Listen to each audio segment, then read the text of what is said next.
And welcome back to yet another episode of Building the Pride. I am your host, Drew, going solo tonight. I am without my co-host, Mike. Mike, how are you? We don't know. We can't know because he is on his way to Chicago to go to Europe for a vacation with his family. Sounds pretty nice. So I am running solo tonight. You get there we are. Now we know what we're watching.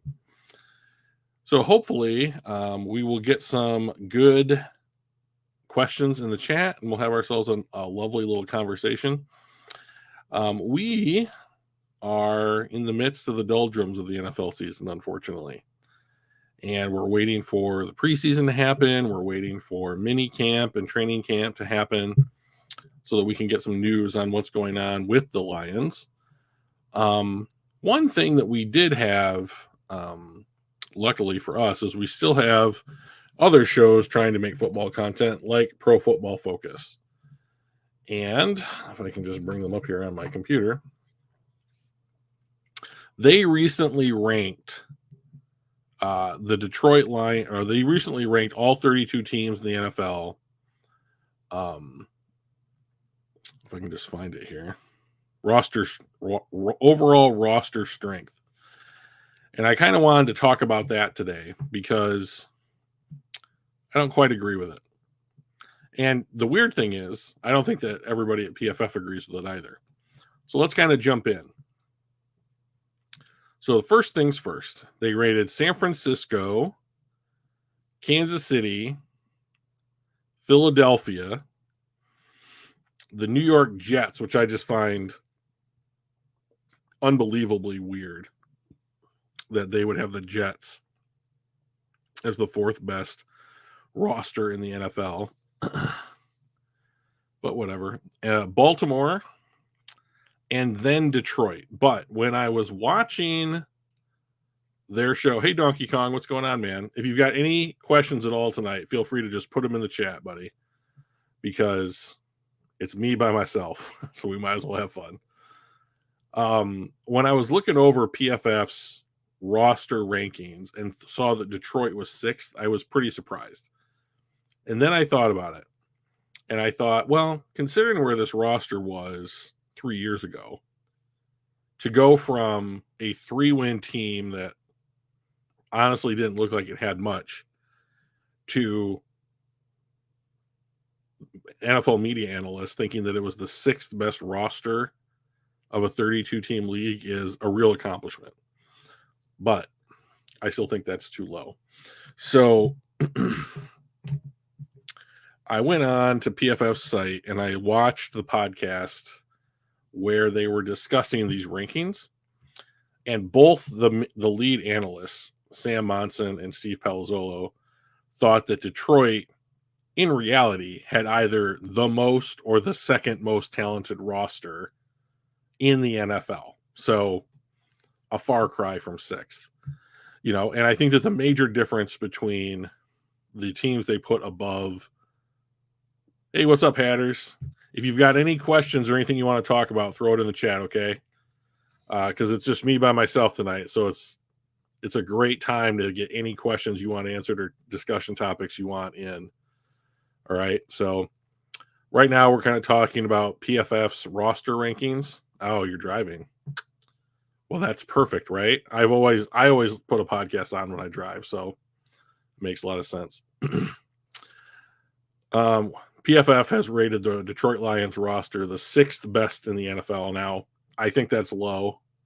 I know other people at PFF think that that's low because during their podcast today or yesterday, perhaps, they were discussing it and they think that the Lions might have the second best roster in the NFL. I'm assuming behind San Francisco's.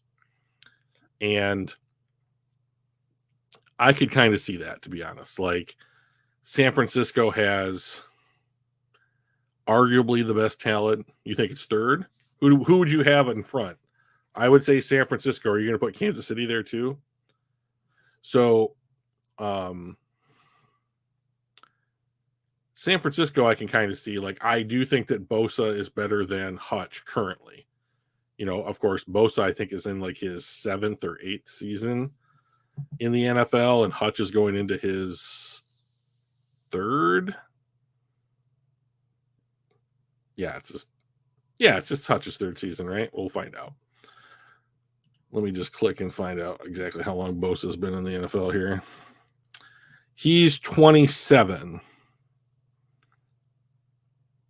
Accrued season's 5, so he's going into his 6th season.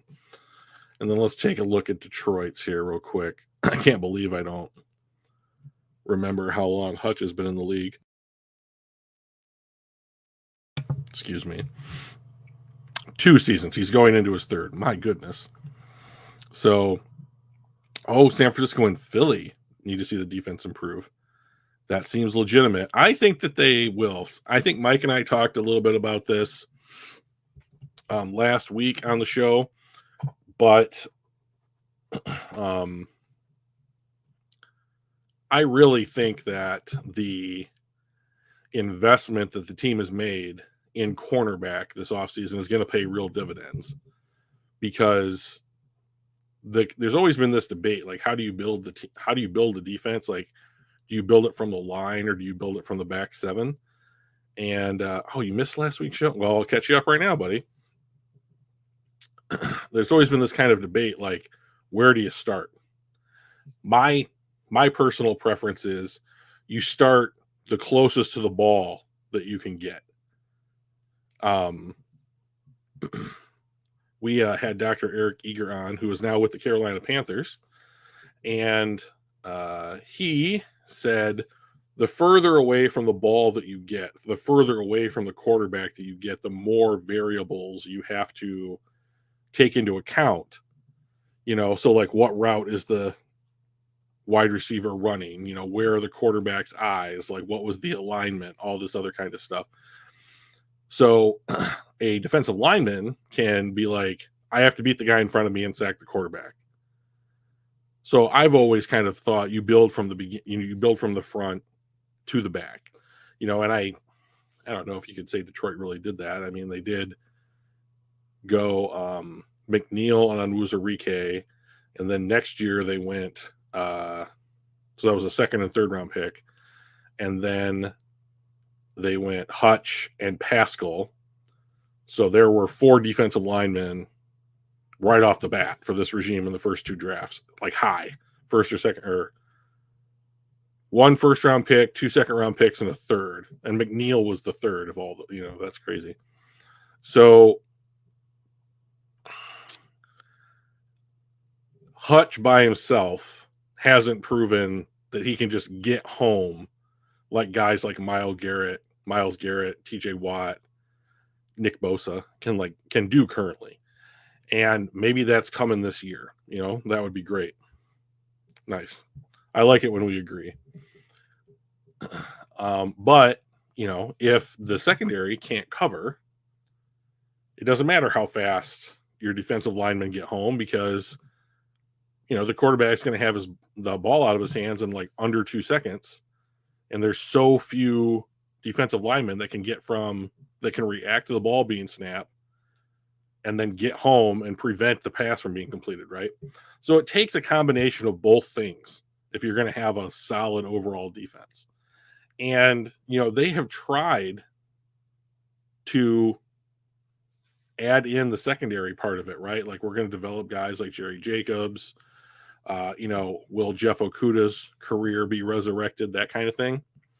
And that's kind of stuff just didn't happen. Now, their draft picks worked out pretty well. Melifonwu developed. Kirby Joseph has had a lot of really good moments. And now they have made Brian Branch was good right out of the gates, and hopefully he'll just continue to get better. But now they went out and traded for Carlton Davis, who for a long time in Tampa Bay was basically the Cam Sutton role, right? He was the number 2 guy. But Tampa Bay played a lot of zone, and Carlton Davis is more of a man corner. Well, Detroit wants to play man, so it seems like a natural fit. So if Carlton Davis on Detroit is a better version of himself than Carlton Davis on Tampa Bay, then giving up a 3rd round pick for that is super valuable. Then they go into the draft. I had Terry and Arnold in my last mock draft before the before the actual draft, going like 8th to the Atlanta Falcons. And they traded up from 29 to 24 with Dallas to get him. So like he's there a full half round before you would have thought. Great, that's good value. A lot of people at some point during the process had Ennis Rakestraw as a late first round pick, whether that was to the Lions or Kansas City, but like they had a lot of defensive players going much higher in those mocks.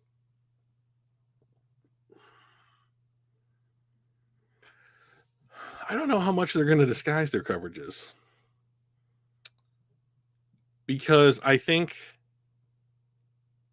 it certainly would be a good idea if they disguise their coverages. But if they have, let's say nickel's their primary defensive set, if they go something like Joseph Branch as their safeties, Davis, Arnold as the corners, to me that says, oh, you mean their blitz packages? I gotcha. Yes, that would. So I think with guys like Branch and Rakestraw, like if you have those guys, let's say you're playing like a cover 1 look, if you have those guys up around the line of scrimmage, I don't think a lot gets past you. And like if you wanted to send one of those guys on a blitz, like they're good tacklers. Like that's the thing the Lions have wanted from their cornerbacks for years now, is like they want really good, accomplished tacklers. Like Brian Branch is an excellent tackler. Ennis Rakestraw, one of the big things for him coming out of Missouri was this guy is a willing tackler. He's willing to come up and lay a hit on somebody, and he's going to wrap up and get his guy to the ground. So like those seem like two guys that you want pretty close to the line. And I wouldn't be surprised if there were a lot of just cover 1 looks where Kirby's 20 yards off the ball playing center fielder. And, it's Arnold and Davis. And it's like, oh, by the way, you guys are going to have to defend really well because we are putting you on islands out there. And then like, I don't know where defenses are going to go. And I do think that DJ Reader will play an enormous role because now I think that he's your nose tackle for 2 downs at least. And Lee McNeil is going to be a 3-tech. And that will help Hutch. There were some games last season, the Giants game being the one that I remember the most vividly, where Lee McNeil just lived in the opposing team's backfield. It didn't matter what they did. Like he just got past them. And so he has that in him. And if you are going to play DJ Reader with a 1-on-1, he's going to control 2 gaps. So I think the run defense is going to be excellent. And I think that the push from the defensive line from having Reader is going to be stronger. And then I do think that I think that Carlton Davis is a better corner than Cam Sutton was. I think Terry and Arnold is probably a better corner, or going to be real soon, than Carlton Davis. So I think their defense will be better than it was last year. And I'm going to go to PFF just real quick and see if I can get where why do they sign me out? I'm on this site every other day. Their defense was 19th in the NFL. So that's not terrible. That's middle of the pack. It's not the side of the middle that you want to be on. But 19th is not bad. Yeah, I mean, so the 3 things to me that can make this defense, say, go from 19th to 12th or something, is number 1, can Jack Campbell be a Mike linebacker? And they're only going to play him at Mike if he can call out the coverages, if he knows what the offense is doing. So I've heard Dan Campbell and Aaron Glenn say that he has lived at the facility in the off season and like his body is just NFL ready. But like, okay, I never had any problems with him like athletically. It's, you know, have you adjusted to the NFL game? And so if he can get the green dot from Alex Anzalone and like take over some of those like defensive play calling responsibilities, then like he can be the Mike, Anzalone can be the Will, their natural positions, and those were switched last year. Anzalone was the Mike, and Campbell was the Will. And I think that playing out of position really made it more of a difficult adjustment than it needed to be. And if you can get those two guys back in their kind of correct, let's call it, spots, like the spots that they're more suited to play, then you're really going to see something special because you're going to have the right pieces in the right spots doing the thing that makes them good. And that shores up that whole position group, right? Middle of the field. I think Reeder is going to let McNeil move to what he's better at, which is being a 3 technique. And then now if you have to account for McNeil and Hutch every play one-on-one, then, and you know they're not going to do that. You know opposing offenses aren't going to do that. They're going to dedicate a tight end shipping Hutch, leaving a running back on that side, or just double teaming him. 17-0. That'd be great.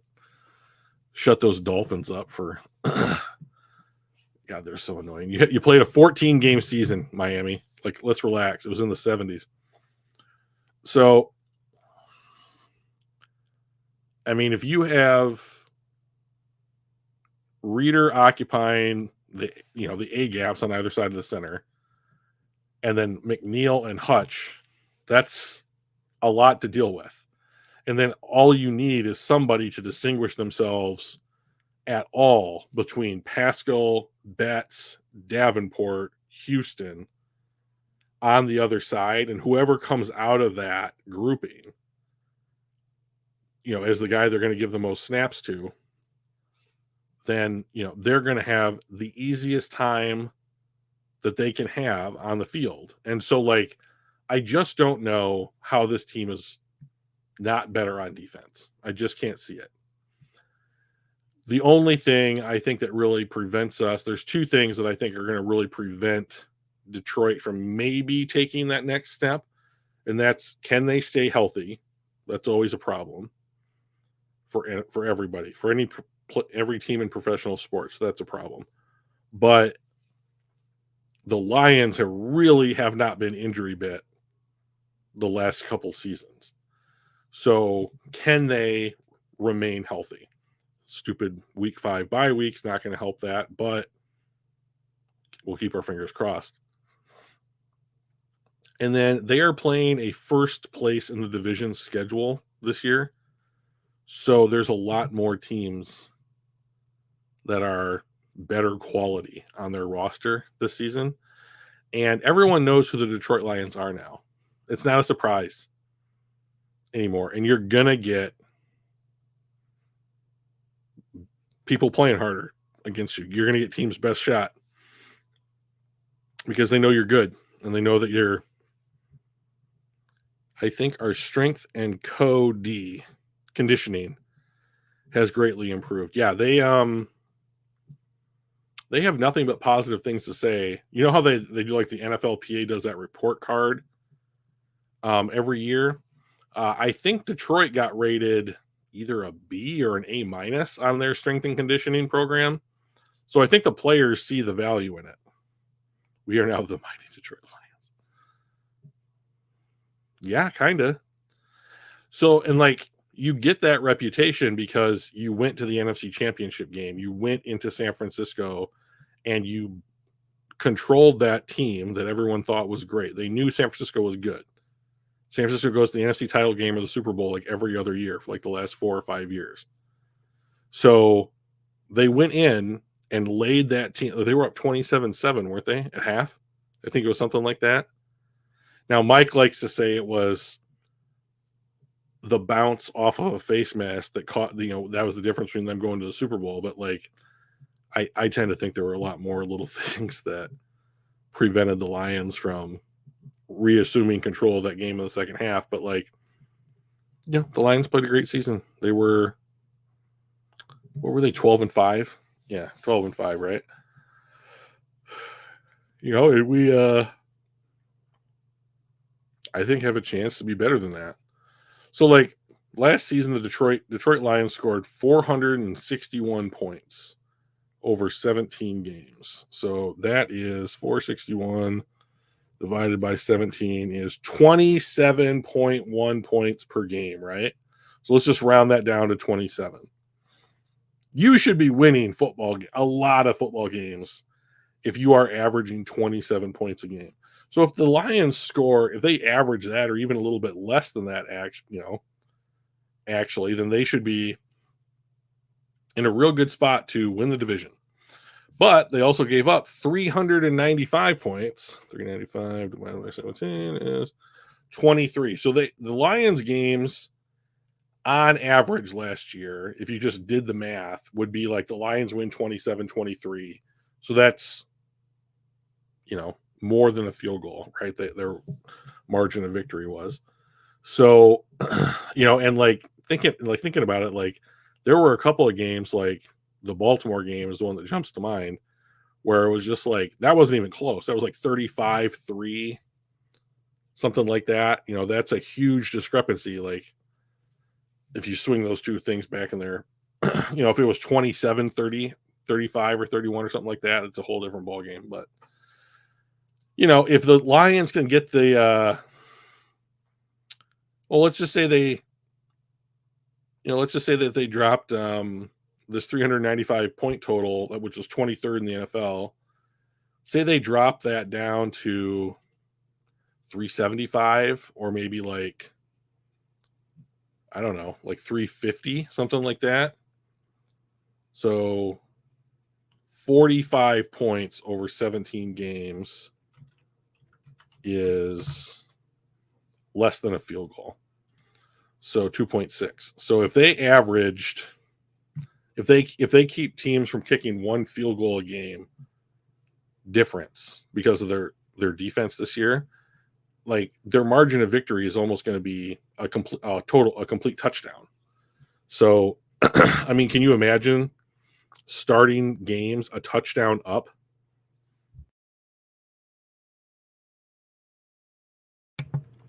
My goodness. Sorry about that.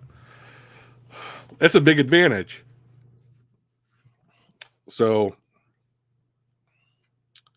I don't know. I think I'm very happy with the way that the Lions have built the team. It's different than the way I would do it. I'm not an NFL general manager, shockingly.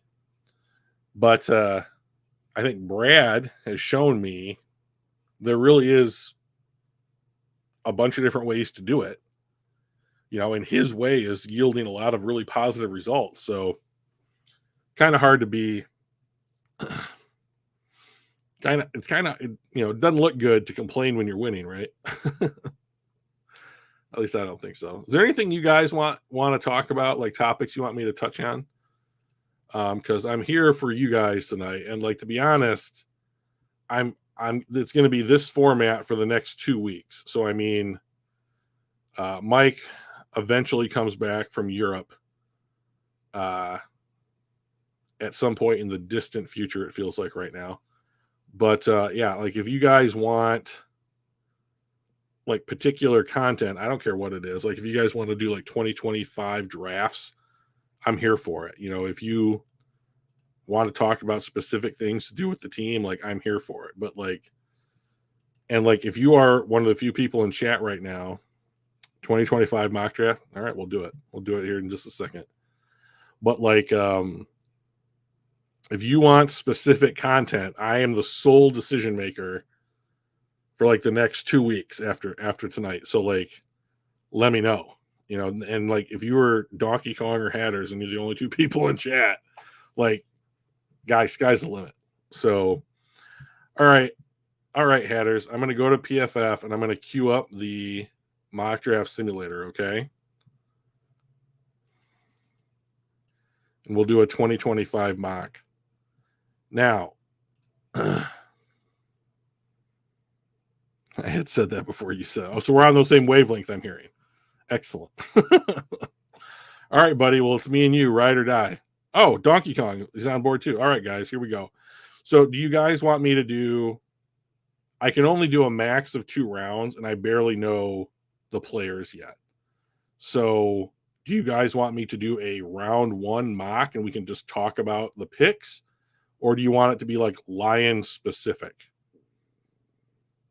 I'll give you a minute or two to get those answers in while I get it set up here. Okay. Lion specific or talk about the entire NFL as my voice breaks. I'll be 42 next month. It's always fun. All right, let's check out. 1 round Lions. 1 round Lion specific. All right. Okay. Okay, I'll set it up here. Go through 2. We know we're drafted BPA. Hey, stop it. Share my screen. All right.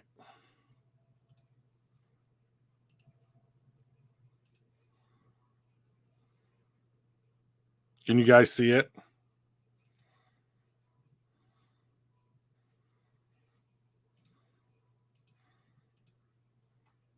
Two is cool. I still see me. Do you guys see the draft? Do you guys see PFF's draft?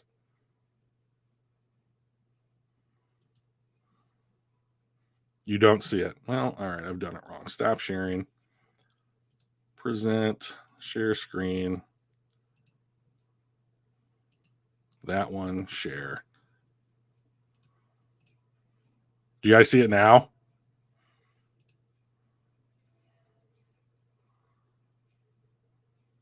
I think you have to see it now, right?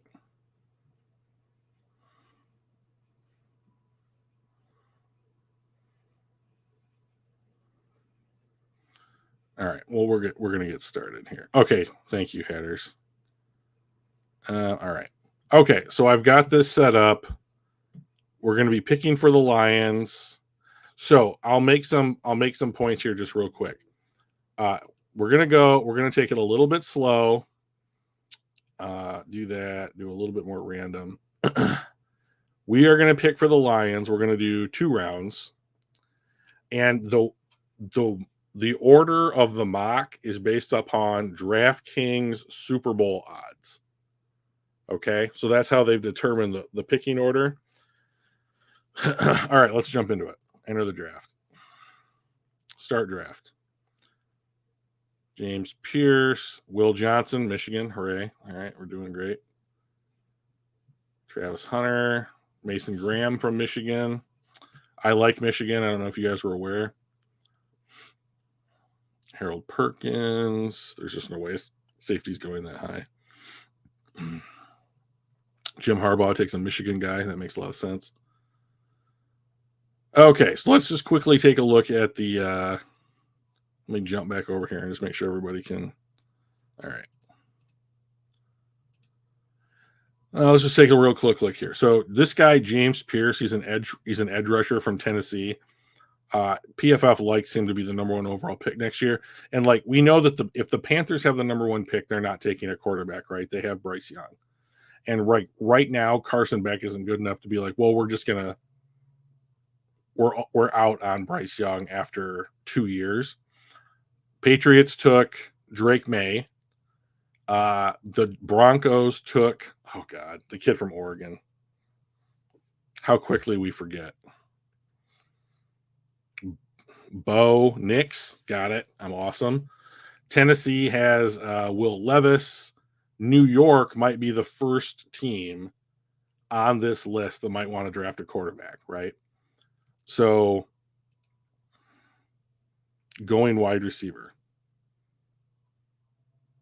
Oh, I cannot wait for UCLA and USC and everybody to join the Big Ten. I grew up on like the Big Ten, Pac-10 rivalry stuff. So I am all, you know what I got to do? I always yell about Mike. I got to make this bigger. There we go. Let's try that. Yeah, that's a little bit better. Okay. Well, Donkey Kong, we have a couple. I think we're going to have some wide receiver options. So let's just take a look at some wide receivers real quick, shall we? Boom.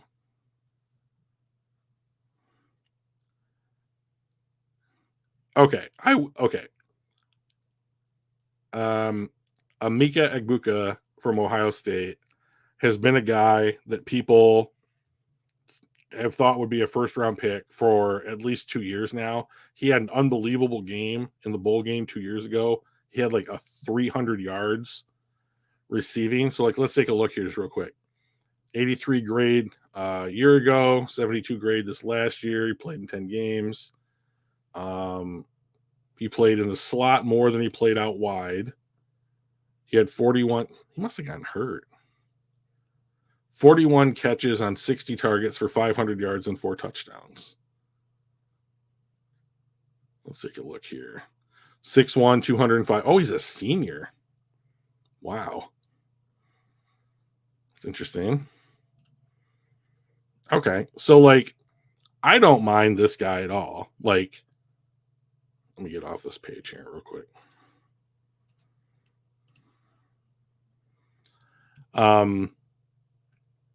You know, I wouldn't mind this guy at all, to be honest. But like, is he going to be big enough to play X? Because Jameson Williams, Amon-Ra St. Brown, they are not very big. So does he have the size necessary to play on the outside? I'll tell you the kid that I am crushing on right now for a Lions draft pick, and it's this kid, Torrey Horton from Colorado State. I love this guy. I watched some Colorado State games after like I saw a highlight package of him. I just love the way that he plays. So he hasn't been hurt the last 2 seasons. He's played mostly outside on the X. 96 catches, 71 catches, 1,000 yards, 8 scores. 6'2", 190. So he's slim, right? Class G. Freshman, sophomore, junior. I don't know what G is. That kind of thing. But I really like Torrey Horton. And so my only point is that if they don't go wide receiver in round 1, they could probably get him in round 2. I really like Torrey Horton. So we'll take Egbuka here, just to make it pick. But I would really like them to draft. Maybe they'll draft more than one guy. You know, Brad has certainly shown that he's willing to spend multiple high round picks on the same position group, at least in the same draft. So Dante Corleone, what a great name, Corleone. They should make a movie out of that last name. All right, so this is interesting, I think. Well, first of all, I don't think they're taking... Oh, Walter Nolan is still here? Oh, my goodness gracious. I don't know how good this guy is, but like he was like the number 1 recruit coming out of high school a couple years ago. So they're going wide. So what do you guys think is the second biggest need on the team? So, Donkey Kong thought they were going wide receiver, and I certainly see how like an X wide receiver would be something this team would be interested in. But what do you guys think is the next biggest? Like, I think you could make a case for safety, like Mel Fonwu's contract is coming up at the end of this upcoming season.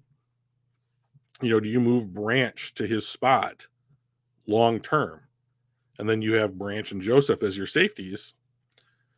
And then you might have Davis, whose contract is also up at the end of the season. You could extend Davis. They restructured him. Tackle or more edge help. Okay. I'm assuming that you mean offensive tackle, Hatters, like someone to play on the other side of Sewell. Maybe in like if Eric Decker were to, not Eric Decker, I did it again. Taylor Decker were to, his contract is also up at the end of the season. So like, do they trade him? Do they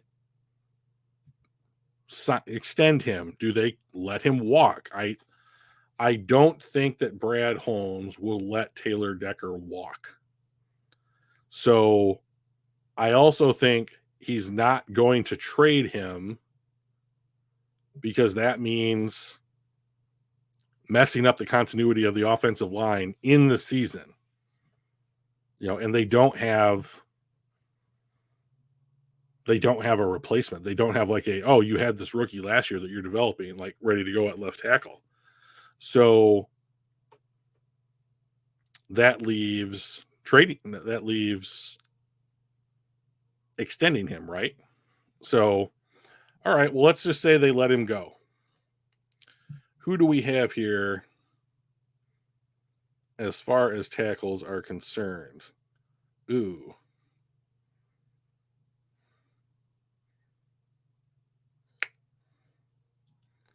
Jonah Monheim is the next rated tackle. He played left and he's played right.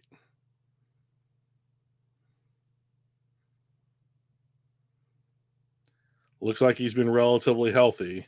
6'5", 300 red shirt senior. Wow. Let's go back up to the top here. So Hatter said tackle. Joshua Gray, this kid from Oregon State. I've heard some things about him. Good things. But, he does play at Oregon State. 6'4", 305. So he's right around the same size. So we're picking at 59. You said safety or edge rusher, right? Rod Moore blew out his ACL. So I doubt that he'll be at this position.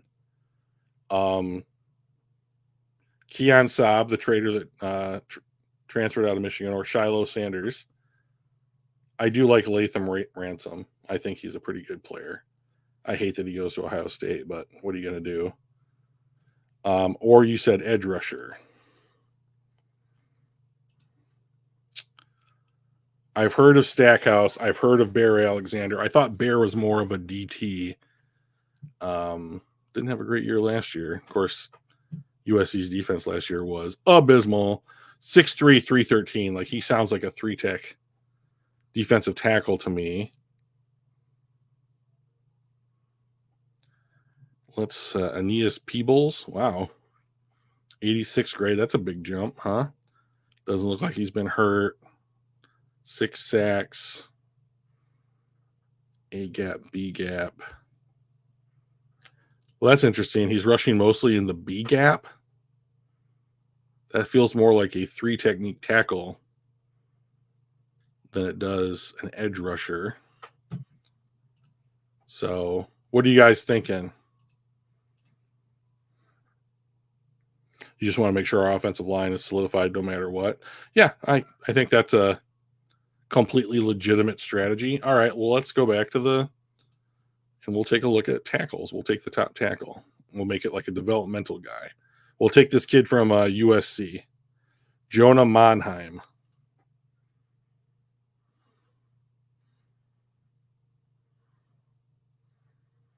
Let's see if they like our draft. Wide receiver and tackle. Those are two good ones. They thought that we could have drafted the edge rusher at 59. D? Oh, I don't know about that, guys. I don't know about that.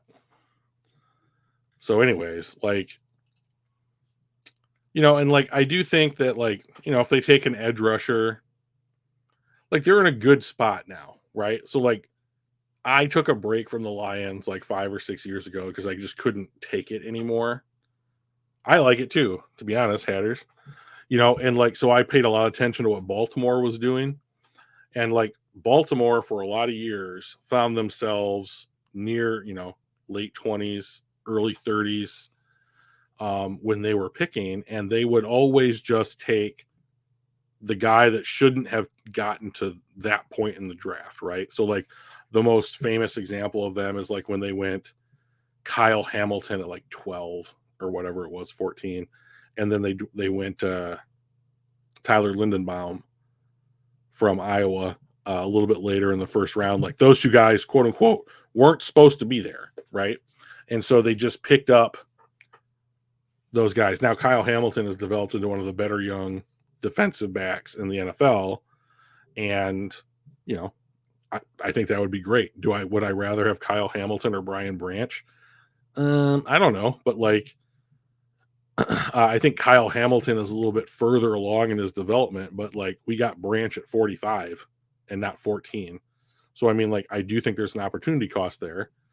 And so I do think the Lions are probably going to do more stuff like this, like who's available where we are, right?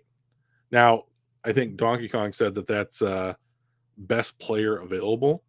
I've always really hated that term because I don't think it's specific enough for what you're trying to do. So like if the best player available was, and let's say it was just undeniable, who the best player was on the board at that one time, which is very rare. But like say the Lions are drafting here at 29 or whatever, and some quarterback is the undeniable best player on the board. Like, how could he possibly be there? Kind of a thing. I don't expect the Lions to take that guy because they have Jared Goff signed to this extension. So like best player available, comma, that makes sense for your team. I think that's what people mean when they say best player available. And Donkey Kong, correct me if I'm wrong, brand fit a need. BPA to fit a need. So then it's not best player available, it's you're drafting the best player or whatever, that fits, right? Like what you said.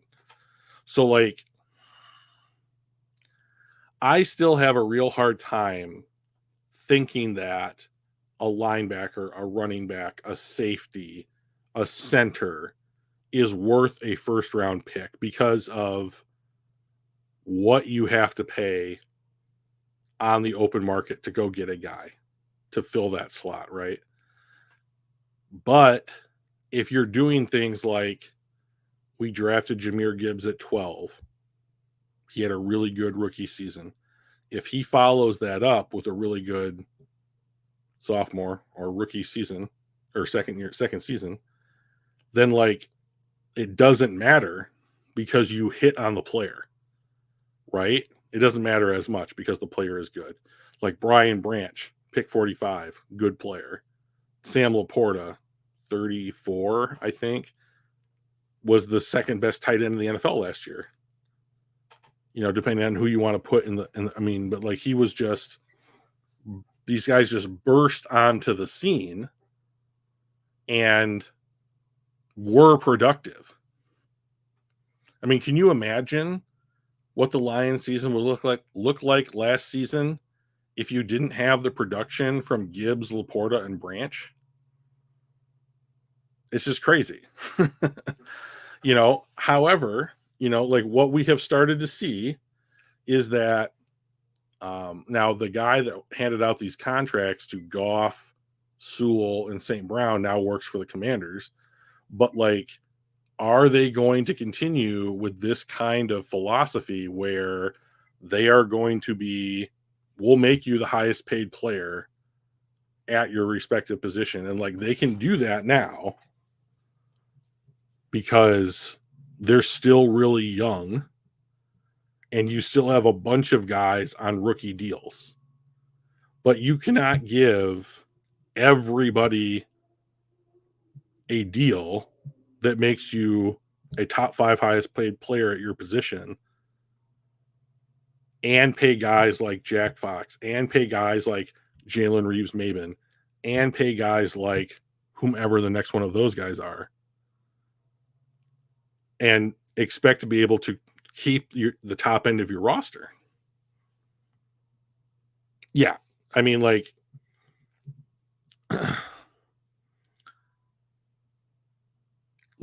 so Gibbs is the popular one to pick on here, right?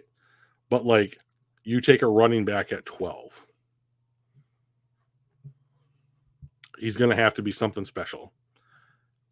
I think it was pretty obvious that Jahmyr Gibbs was pretty special his rookie year, right? And like, I'll look up his stats on PFF just real quickly, but like, Gibbs, there you are. 182 carries. He was 50 yards short of 1,000. Okay. 10 rushing touchdowns. He averaged over 5 yards a carry. That's fantastic. Last season, as a rookie, he was targeted 70 times. That's like fourth highest on the team. That was more than JMO had. I'm pretty sure. Because I think that the way that targets broke down last year was St. Brown, Laporta, Reynolds, and then Gibbs. So, I mean, he's already the fourth most targeted receiver on the team in his rookie season. So, 945 yards, 316 receiving yards. He had a 1,200 yard, almost a 1,300 yard all-purpose season. You know, that's excellent. It's hard to argue he did less than what he was supposed to, right? Like, he is just good. Now, if you had decided to take if you decided to stay at 6 and take Jalen Carter, which I will never let die, I will die on this hill, and like draft a running back in the 3rd round or something like that, as opposed to say Hendon Hooker, like, you would not have gotten this production from him, right? But say you got 3/4 of it or half of it for that draft pick. You mean, like, I don't know, the team would be different. I don't know about better, but like, history tells us that what Jahmyr Gibbs did in his rookie season, what Sam Laporta did in his rookie season, happens virtually never. Right?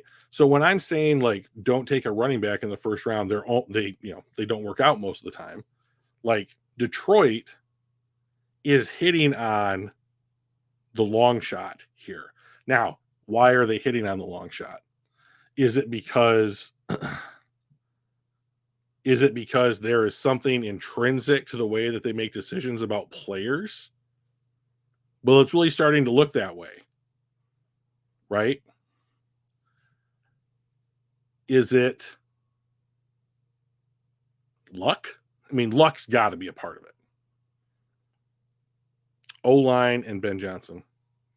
For a running back, for a quarterback, there's probably nothing better that they could possibly have than like a very good offensive line and a genius level offensive coordinator. And it's so much nicer to have Ben Johnson than like what was that guy's name? Cooter something, Jim Bob Cooter. Jesus Christ. Like, we all know that Mike is an avid Stafford fan. And like, one thing that Stafford had to deal with, like all 11 or 12 years that he was here in Detroit, was they changed offensive coordinators on him all the time. Goff has had the same offensive coordinator. Well, I'll take that back, because they started off with Anthony Lynn, right? And then they like fired him and turned the job over to, it was Campbell and Ben Johnson, and then they gave Ben Johnson the job 2 years ago. So we can kind of pick hairs, but almost 3 seasons. of Ben Johnson, right? Like he got his toe in the water, in that 3-13-1 season. So he's made an absolute difference. Now, the thing about Ben Johnson that I just don't understand is if you're going to stay in Detroit, stay. Like sign a 3-year deal. See if you can help this team get to a Super Bowl or win the Super Bowl, or go be a head coach. But please, I mean, like, I'm glad that he's back. Don't think that I'm not glad. But this endless cycle of 1-year deals, and like the NFL has shown they're not going to give chances to people forever. And if you didn't want the Commanders job this year, like I don't know what scenario is going to look better than that. Number 2 pick in the draft, probably get a quarterback that you could really want to work with. I heard he was asking for just astronomical money, like Jim Harbaugh money. But like, I think Harbaugh's getting 16 a year from the Chargers. Like, that's insane. That's insane amount of money. But why not ask for it? I mean, if you're one of the hottest commodities in the biggest sports league in the country, you might as well ask. So if there is something intrinsic, I mean, the more millions of dollars that you get per year really helps with that situation. I mean, I would assume, like no one's offering me millions of dollars to switch my job. But like if somebody did, I'd be like, okay, yeah, I'll live in DC for 3 years and make $16 million a year. That seems pretty good. Of course, I don't make anywhere near $1 million yet a year. But if there is something intrinsic about the way that Detroit is evaluating players, where it's like, well, we can afford to use like the 3rd pick in the 2nd round on a tight end and the 12th overall pick on a running back and the 18th pick on a linebacker, this kind of stuff, and hit on those guys, then like you don't have to follow the model because you're actively destroying that model because you're hitting on the margins of what that model says is abnormal. So model doesn't apply to you. However, what will still apply is if you take Jahmyr Gibbs at 12 and you have to pay him number 12 overall money in whatever year, and then you pay him Christian McCaffrey money when his contract's up, the fact that we had all those extra 1st round picks really helped. Yes, that's true. It did give us a bunch of flexibility. But like if you're paying Gibbs like he's the 12th pick, and then you pay him top of the market running back money 2 years from now, you don't think we paid Jahmyr Gibbs? Why? What about this organization says that they're not going to pay him? They called him an offensive weapon, right? Isn't that what they called him? Because David Montgomery's contract, I believe, is up at the end of next season. He plays on the 2024 season. That's our...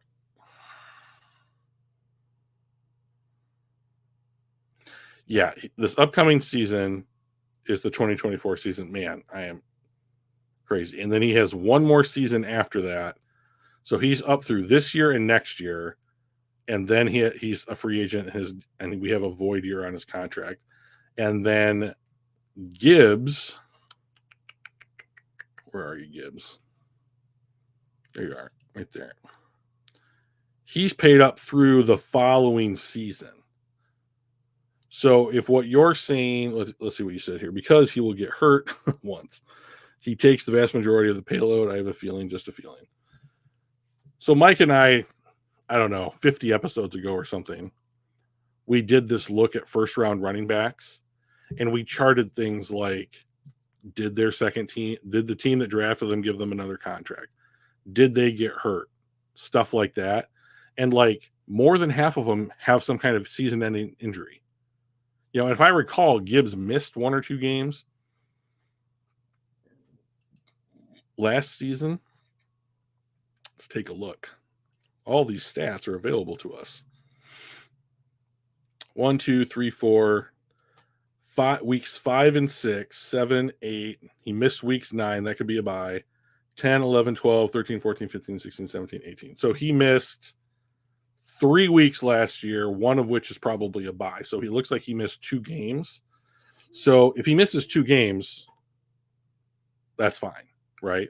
If he misses a season, which is I think what you're getting at, Hatters, is that if he misses that, then yeah, like he's right in line with virtually every first round running back that gets taken, which is that they suffer injuries because it's a super physical position on the team. And like, you got to remember, like these guys' career, like a running back's career, usually like in high school, your most athletic player is a running back or one of them. 6 to 7 games a year is the limit, in my opinion, to be worth it for a great running back. Oh, missing 6 or 7 games a year. Sure, I'm with you. So don't miss any more than that, right? You basically got to play like 60% of the season. That might even be too much. Well, it's debatable. So in high school, you're going to have one of your most athletic or quote unquote best players be a running back because they get the ball a lot, right? And then in college, you know, there's a lot of college running backs, you know, and they're usually some of the best players on their high school teams, you know, and then you can be a running back in college, and there's a lot of them, so you can't come out as a sophomore, you know, like a redshirt sophomore, unless you're Saquon Barkley or Bijan Robinson or somebody, and usually not even them. So you usually spend 3 years in college, you know, and so like by the time you're into, you know, where Jahmyr Gibbs is going to be near the end of his rookie contract, you've been playing running back for a decade. You know, and it's not like the people at other positions don't do that, but like running back is one of the positions that takes the biggest physical toll. You're getting tackled every time that you touch the ball, the overwhelming majority of them, right? And that's some dude that's probably bigger than you, but still moving at a real good clip, crashing into you. I remember when they were doing the sports science things on ESPN, and they're like getting tackled by Ndamukong Suh when he was on the Lions, like inside 5 yards, was being hit like by a truck going like 31 miles an hour. Can you imagine that shit? I mean, like, I don't think it's actually like a truck, but I mean, it's approximating a truck. I mean, like, doesn't sound fun. So just a lot of wear and tear. You know, and like I do think that Brad is building in these what I'm calling just cycles of players. Like you trade for Carlton Davis, he's a veteran. You draft a rookie at the same position. Okay, so if you re-sign Carlton Davis to a 2 or 3 year deal, when that deal's up, Terrion Arnold's ready for his second contract. You know, you sign Alex Anzalone to a 3-year contract extension. You draft Jack Campbell. You sign David Montgomery. You draft Jahmyr Gibbs. You know, like, and there's a bunch of these little cycles built into the Lions roster. You sign DJ Reader to a 2-year deal. You know, Broderick Martin will have 1 year left on his deal when that contract is up, you know, or McNeil, you know, who you're going to have to sign in 2 years. Or no, you're going to have to sign next season. He was drafted in Sewell's class. So this is his 4th year. So you're going to have to sign McNeil at the end of the year, right? So, I mean, like, Mike and I were talking about this, and this will be like the last thing we talk about today. Mike and I were talking about this off camera a week or so ago. I'm starting to think that they can just sign everybody. I'm starting to think that with like, right now they have $40 million in cap space, which is a little deceptive because they maybe don't have some of that Cam Sutton money from his situation. So let's just say it's $30 million, right? Let's say they use something like $12 million elevating and de-elevating people from like the practice squad for like injury purposes during the season, right? So you end the season with somewhere between 15 and 18 million dollars in cap space. You can roll that over to next season and it adds to your cap. Well, then if the cap goes up like the average that it's supposed to, which like called another $15 million, then you're going into next season with another $30 million in cap space, right? So I think that's enough space to sign like the Derek Barneses, the Ife Melifonwus, the whomevers, right? The Malcolm Rodriguezes, the whomever, the 40th through 45th guys on your roster, and get them under contract, cheap contracts for 2-3 seasons, and still sign your megastars, Aiden Hutchinson, Aleem McNeil. You could extend Decker at a reasonable number. You can extend Carlton Davis. What if you gave Carlton Davis 17 or 18 million a year for the next 3 years and tacked on 2 void years on the end of it? Front-loaded signing bonus. Spread it over 5 years. It's nothing. Goff went down $4 million when we signed him to an extension in this season. I mean, there's tons of cap tricks. There's tons of cap tricks to get under the cap, and you only ever have to be under the cap the first day of the new league year. That's it. You have to be under the cap for 1 day out of 365 days. I mean, that would be anybody that wants to take a team-friendly extension is welcome. Decker is 31, I want to say. Yeah, 31. This will be his 9th season. So if you wanted to sign Taylor through his 10th or 11th season, great. Like you probably won't keep Dan Skipper because you drafted this Giovanni Manu kid, right? Like maybe Craig Reynolds doesn't make the roster because Sione Vaki beats him out. Like when Zeitler has his deal up, does Christian Mahogany take his place? And those guys are going to be dirt cheap for 3 years. So the best thing the Lions can do to keep their cap healthy is to keep hitting on rookies. It's just to keep drafting well. And like this is the 4th draft. Yeah, right? So it went Sewell, Hutch, who was last year, Gibbs. Then this year it was Arnold. So this is the 4th draft. I think he's down here. That this crew is done. Like it's starting to get to the point where it's like, okay, these weren't anomalies. So, and if you keep doing that and hitting on guys in the 3rd, 4th, 5th round or whatever, that keeps your cap healthy. So the Rodrigos of the world, right? I do hope he wants to stay, Hatters. The only thing I have against Taylor Decker is that he went to Ohio State, but like that was a long time ago now. So, and O-line continuity is something that like they have done mathematical studies on, and they found that like when you maintain a core of 3 to 4 players year to year, the team, it's just good. They just perform better. It's the only unit on an NFL team. Oh yeah, that's right. If you're a UCLA fan, you got to hate the Trojans, huh? This is going to be so much fun. I don't think Michigan plays UCLA this year, but I can't wait until we do. I think that's just going to be awesome to have UCLA at the Big House or go out. What is your stadium called? No, it's the Rose Bowl, right? You guys play at the Rose Bowl. Or is that Stanford? Hey, Hatters, where does UCLA play? Is it the Rose Bowl? Because that would just be sick. If you're home, if your home games are in Pasadena, that'd be awesome. How far is Pasadena from LA? USC plays with. Well, what stadium do you guys have? You guys are both in Los Angeles. You live like 20 minutes from the Rose Bowl. That's so cool. I have a buddy that lives out in Pasadena is like 20 minutes from LA. See, LA is so big.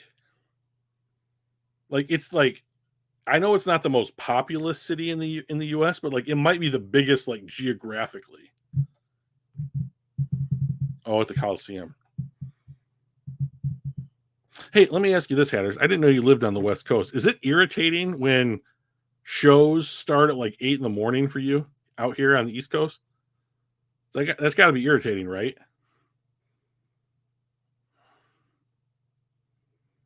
Because like I'm gonna go watch Star Wars: The Acolyte after I'm done with the show because I'm a huge nerd, and that starts on Pacific time because that's where Lucasfilm is out there in CA.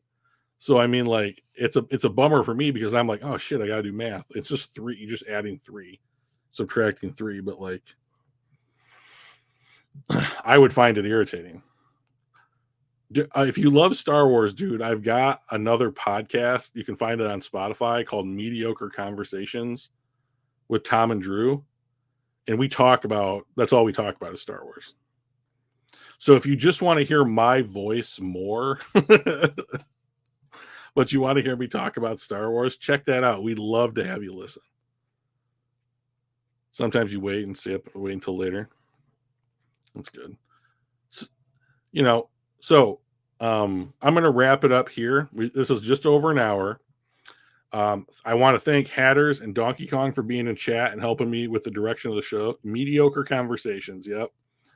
And we have kind of like a caricature, how like if you were like on the boardwalk or whatever and someone's like, oh, I'll draw your picture. Yeah. Mediocre Conversations with Tom and Drew. That's my co-host is Tom. We on Spotify, our logo is like my face and his face, like almost like caricatures of our real selves. Still got the hat on backwards. So if you want to, and you're driving somewhere and you want to listen to like a really informal podcast about Star Wars, give that a try. And we have an email address too on the show. So if you ever have like a question about Star Wars or whatever, you can send it to our. Oh well, Maul was fantastic. Oh no, mine's Obi-Wan too. Like to me, he was like the definition of what a good, like a quote unquote textbook Jedi Knight should be. In his rivalry with Maul. Did you watch Rebels and how they finished up the rivalry? Because I thought that was fantastic. Because the final fight between Maul and Obi-Wan is a recreation of the duel that Maul and Qui-Gon had, and Obi-Wan tricks him. And I thought that was just fantastic. Oh, you watch everything? Dude, we got to talk more often, dude. We got to talk more often. I need you to hit me up like in the comment section at this email address. What is our... Do we have a banner here with our stuff? Oh, like who do you follow on your Star Wars channels? Please don't tell me you follow Theory. Please don't follow Star Wars Theory. Yeah, dude, I would love to have a conversation with you about Star Wars. Yeah. So anyways, check out that podcast. It's Mediocre Conversations. It's just for news. Mediocre Conversations at gmail.com is that podcast's email. It's just both words spelled out, no spaces. If you've got any kind of question or show topic you want to have discussed, talked about, go ahead and hit me up and I'll work it in somehow. Okay. Anyways, thanks to Hatters. Thanks to Donkey Kong. We are up to 108 subscribers, and Mike would hate it if I didn't end the show with like, comment, and subscribe. We're shooting for 110. I don't know. I love the community that we have. So if we can add more people that make it just that little bit better, then so much. That sounds great. More people like Hatters and Donkey Kong sound great to me. So, anyways, I'll talk to you guys next week. See you later.